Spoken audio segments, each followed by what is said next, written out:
Rádio e TV Brasil Espírita, iluminando consciências.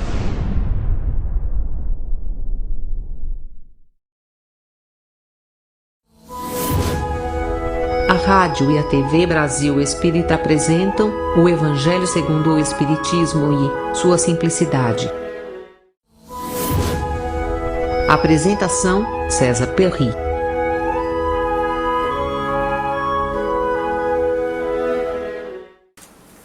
Amigos da Rádio Brasil Espírita de Maceió, estamos aqui mais uma vez com vocês para tratar do programa, o Evangelho e sua simplicidade, onde nós estamos nesta fase fazendo os comentários, os estudos sobre o Sermão da Montanha, que é sem dúvida, o momento mais importante do conjunto dos ensinos de Jesus, porque é o momento em que Jesus apresenta as grandes ideias, as grandes propostas, que sintetizam o seu ensino moral.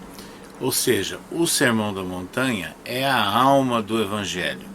É lá que nós encontramos, então, todos aqueles assentamentos, fundamentos substanciais para nós entendermos a proposta de Jesus para a melhoria do homem, para um projeto de uma nova civilização.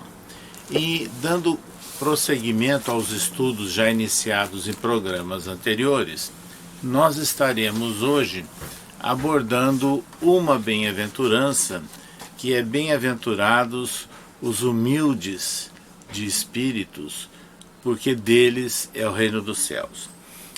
Há traduções que inclusive colocam bem-aventurados os pobres de espírito, porque deles é o reino dos céus.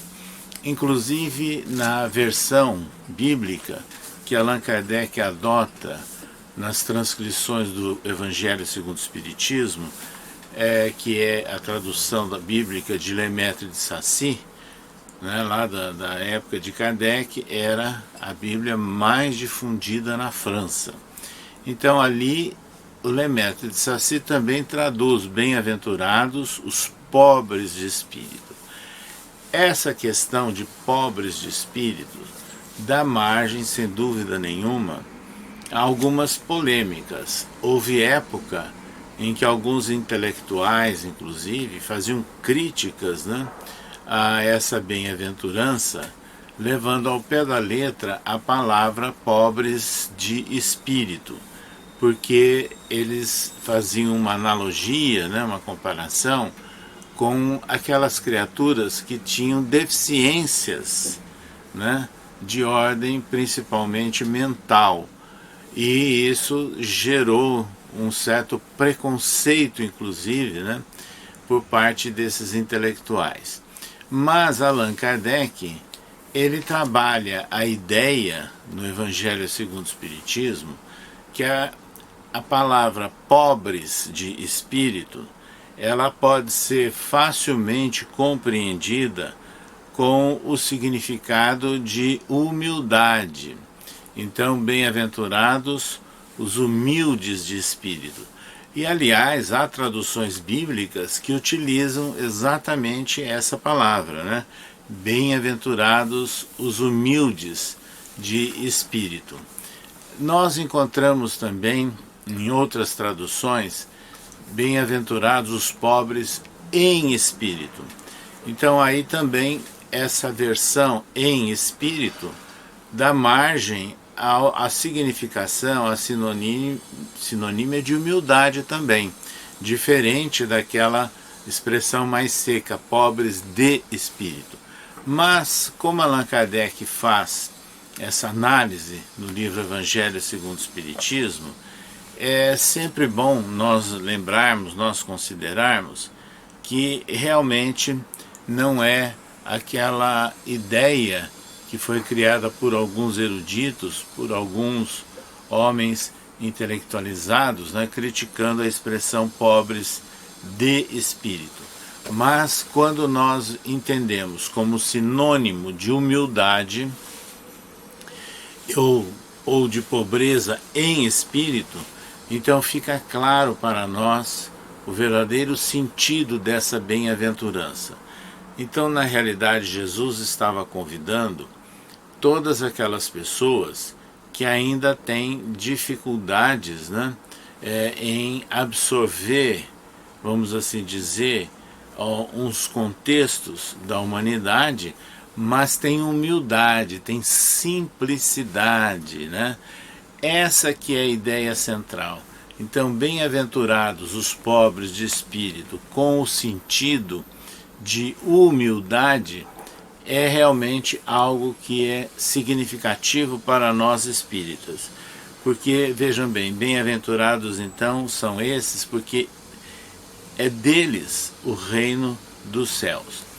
Nós já comentamos em reuniões televisivas, né, em estudos através aí da Rádio Brasil Espírita, programas anteriores, o que significa reino dos céus, que não é um local, né, determinado, fixado em algum espaço, em algum ambiente, nada disso. Reino dos céus para nós significa, na verdade, um estado de alma, ou seja, são os espíritos encarnados e desencarnados, né, porque nós temos a certeza da imortalidade da alma no Espiritismo, já tem aquela ideia de que nós vamos, através das várias vidas, das várias experiências reencarnatórias, seguindo um trajeto, um processo evolutivo e que é lento. E na medida que nós caminhamos, né, nesse processo de educação do espírito, é que nós vamos adquirindo as características de humildade, de simplicidade. Quer dizer, é uma ideia antagônica ao orgulho e ao egoísmo, mas principalmente ao orgulho e à arrogância. Então vejam, isso é muito significativo para nós, porque nós encontramos desde o Livro dos Espíritos aquela afirmação que a verdadeira adoração é a do coração. Então, para nós realmente adorarmos a Deus, significa o seguinte: aceitarmos as leis de Deus, colocarmos em prática as leis de Deus, então nós vamos alcançando, conquistando paz de consciência, tranquilidade, né, de coração, e é isso que passa a caracterizar o estado de alma onde nós temos o reino dos céus na nossa intimidade. Então, para isso é que Jesus coloca como uma das prerrogativas para se chegar a essa situação, um passo importante, é nós adquirirmos a humildade de espírito. Então, essa humildade de espírito vem a ser, então, esse significado, que é extremamente importante para nós. Então, não tem nada a ver com aquela crítica, aquela polêmica daqueles que faziam uma apologia de pobres de espírito como sendo as pessoas desprovidas de inteligências, né, ou com deficiências mentais, e que criaram inclusive uma margem de preconceito, né, com relação a essa bem-aventurança. Mas vejam bem, mesmo para nós espíritas, mesmo essas criaturas que nascem ou que reencarnam com limites de inteligência, eles estão dentro de um processo educativo, eles estão também aprendendo e ensejando oportunidades de aprendizagem ou de reacerto no ambiente em que eles se encontram, vamos assim dizer, no seio de uma família. Porque a reencarnação é um meio, a educação divina é o fim. E nós encontramos casos muito interessantes, né, de criaturas reencarnadas que tinham síndrome de Down, pessoas com outras deficiências mentais e que tinham uma percepção e até um interesse, uma busca por um apoio ou por uma ambientação de natureza espiritual. Então isso nós tivemos a oportunidade de verificar, de constatar, no nosso centro de origem, há muitos anos atrás, lá em Araçatuba, quando um jovem, né, que era portador da síndrome de Down, frequentava assiduamente as reuniões públicas acompanhando os pais, e depois ele se dispunha inclusive a distribuir os folhetos, as mensagens espíritas. E quando ele dialogava, ele sempre dava a entender que ele compreendia, né, alguma daquelas informações, sem maiores aprofundamentos e sem maiores detalhes. Da mesma forma, nós conhecemos junto a Chico Xavier, nas visitas que nós fizemos ao longo de muitos anos lá em Uberaba, criaturas nessas condições também. Inclusive um senhor já de meia idade, que era negro, desdentado, né, com uma deficiência também física e mental, mas estava lá nas reuniões e acompanhava tudo o que acontecia em torno do Chico Xavier, mas ele era assistido, ele era amparado pelo Chico Xavier.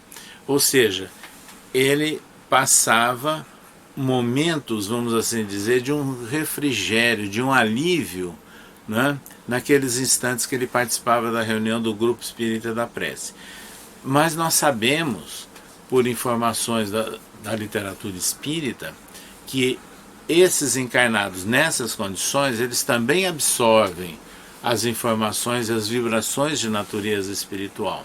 Mas, voltando agora ao âmago da questão, pobre de espírito como sinônimo de humildade, é aquela ideia básica que nós temos que desenvolver sempre, para evitarmos o orgulho e a arrogância. Segundo o Livro dos Espíritos, o orgulho e o egoísmo são as duas grandes chagas da humanidade. Então, a criatura que é portadora de inteligência, ou a criatura que é portadora de alguma condição socioeconômica de mais destaque, ou até política, ela não deve se envolver nessas reações ou nessas atitudes que caracterizam orgulho e arrogância, mas sim a ideia de humildade. Aliás, Chico Xavier foi o grande exemplo de humildade, porque vejam bem, o Chico, médium como ele era, conhecido, destacado, procurado por pessoas do Brasil inteiro com filas enormes, pessoas do exterior, dando entrevistas, né, como foram aqueles dois programas de pinga-fogo, de grande audiência, na antiga TV Tupi de São Paulo, no ano de 1971, médium, psicógrafo, intermediário para a escrita de mais de 400 livros, né, que foram publicados. Chico era a humildade presente onde ele estava. Ele não aceitava esses destaques, não aceitava os elogios, mas ele procurava cumprir a tarefa dele, ombreando com os necessitados, né? Tanto do ponto de vista social, como aqueles, em maior número ainda, necessitados de apoio e de consolo espiritual, que o procuravam semanalmente nas suas reuniões, desde Pedro Leopoldo e depois em Uberaba. Então o Chico, com toda essa questão de destaque, né, que se fazia em torno dele e a própria imprensa brasileira, ele era uma pessoa simples e humilde. Então é esse estado de alma que nós temos que aprender a cultivar, e reconhecendo no nosso semelhante o nosso próximo, e não imaginarmos que nós estaremos, pelo fato de conhecer Espiritismo, estarmos numa posição superior. Aliás, essa é uma reflexão da mais alta importância para a própria seara espírita, ou seja, os dirigentes de centros espíritas, os dirigentes de reuniões, os médiuns, os expositores, não são pessoas que estão num destaque ou numa hierarquia superior, ao contrário, nós temos que nos colocar sempre nessa posição de similitude, de andar ombro a ombro.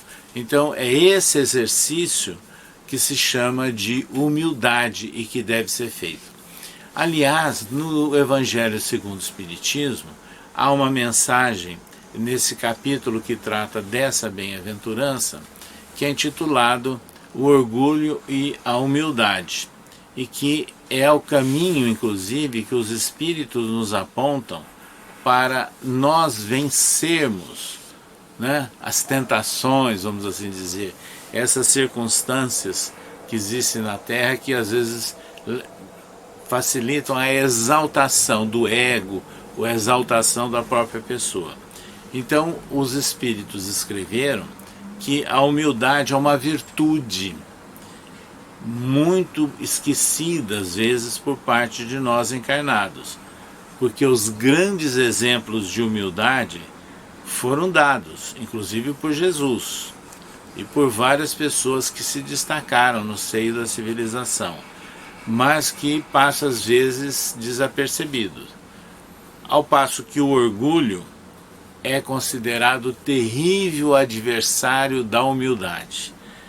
E Jesus, quando ele promete o reino dos céus, nessa bem-aventurança, para esses que são pobres de espírito ou que são humildes, então com o sinônimo de humildade, foi porque, segundo os Espíritos anotam o Evangelho segundo o Espiritismo, os grandes da Terra imaginam que os títulos, as riquezas, seriam recompensas dadas por seu mérito.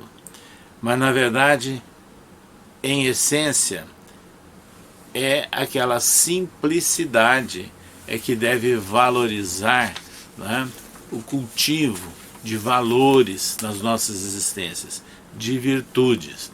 Então é muito significativo nós lembrarmos sempre dessa virtude da humildade, né, que caracteriza aquele sentido real de pobre de espírito, no sentido de simplicidade, de candura, né, de serenidade. Então vejam que os Espíritos, inclusive, nos chamam e nos conclamam. Por exemplo, Lacordaire, no Evangelho segundo o Espiritismo, diz assim: retornai a Deus, vosso Pai, então todos vós que houvermos servido ao cumprimento da vontade de Deus, né, entoaremos o cântico de ação de graças para agradecer ao Senhor por sua inesgotável bondade. Então é realmente o grande chamamento que a espiritualidade nos fala. E mesmo as pessoas que são inteligentes, que têm essas características, tiveram a oportunidade de dar vazão, né, a essas características de seus espíritos, eles devem, na verdade, aprender que a inteligência é uma oportunidade que nós estamos tendo de desenvolver numa vida, mas ela deve ser utilizada em favor do próximo, em favor da comunidade, e que é exatamente isso que vai redundar em benefício e aprimoramento para si próprio. Então a missão do homem inteligente na Terra também não é essa que é expressa muitas vezes pelo chamariz do orgulho, do destaque ou até da arrogância. O homem inteligente, ele é simples e humilde. A propósito, nós lembramos que há muitos anos atrás, um grande líder pacifista do mundo, né, Mahatma Gandhi, né, da Índia, ele manteve um diálogo com Einstein, que foi o grande cientista do século XX. Dois sábios na área deles. Um sábio na ciência, o outro sábio no contato com o próximo, como líder da paz. Ambos destacados, reconhecidos e procurados, né, pela mídia de toda forma e admirados, né, pela população. No diálogo entre eles, foi um diálogo tão simples e exaltando a maravilha da criação divina. Então veja que interessante isso. Então é a característica do homem inteligente e do homem que tem efetiva sabedoria, não é de ficar chamando a atenção para si próprio, né, se exaltando com valores, ou usando palavras complicadas, adjetivações, ou tentando se colocar acima das demais criaturas dos circunstantes. Não. O homem inteligente e que é sábio efetivamente, ele também tem humildade de espírito. E isso porque ele sente, né, a sua relação com a lei de Deus, a nossa relação perante a criação divina. Então é muito importante, muito significativo esse chamamento que Jesus nos fez no Sermão da Montanha: bem-aventurados os pobres de espírito, porque deles é o reino dos céus. Ou, de acordo com algumas traduções, bem-aventurados os humildes de espírito, porque deles é o reino dos céus. Então, é o grande esforço, a grande meta que nós temos que alcançar é de buscarmos essa virtude, o exercício da humildade. E quando nós trabalharmos a humildade, nós estaremos também respeitando ao próximo de uma forma mais adequada e nos relacionando também de uma forma melhor, né, mais produtiva, mais integrativa com o nosso próximo. Então, o sermão das bem-aventuranças que Jesus proferiu, né, nas cercanias ali de Cafarnaum e do Mar da Galileia, traz essas proclamações, esses anúncios que são extremamente marcantes e que vão apontando, né, para um novo caminho que a humanidade deve se esforçar por seguir. Então é esse o sentido, né, do Sermão da Montanha e especificamente dessa bem-aventurança que nós comentamos no dia de hoje em torno da essência da virtude da humildade. Nós gostaríamos, portanto, de sugerir a vocês, internautas, que procuremos meditar sempre, refletir, não é, em todas essas circunstâncias das nossas vidas, onde muitas vezes nós podemos ser levados, guindados a uma posição de destaque por uma ou por outra razão, mas lembrarmos que o maior destaque perante Deus será o cultivo de valores morais, será o cultivo de virtudes, será o esforço da pessoa colocar em prática, né, o ensino moral de Jesus. E nesse ensino moral de Jesus é que Allan Kardec, o codificador do Espiritismo, ele trabalha no livro O Evangelho segundo o Espiritismo, que é na verdade a mola mestra, né, o grande fundamento que nós encontramos para compreender todo o ensino de Jesus, mas valorizando a essência. E essa essência é, sem dúvida nenhuma, o ensino moral de Jesus. E é exatamente isso que é tratado, né, pelo Mestre nas suas bem-aventuranças. Então, é uma recomendação significativa, é um apoio que nós precisamos para buscarmos um caminho de mais serenidade e de humildade. No próximo programa, nós continuaremos a analisar mais uma bem-aventurança.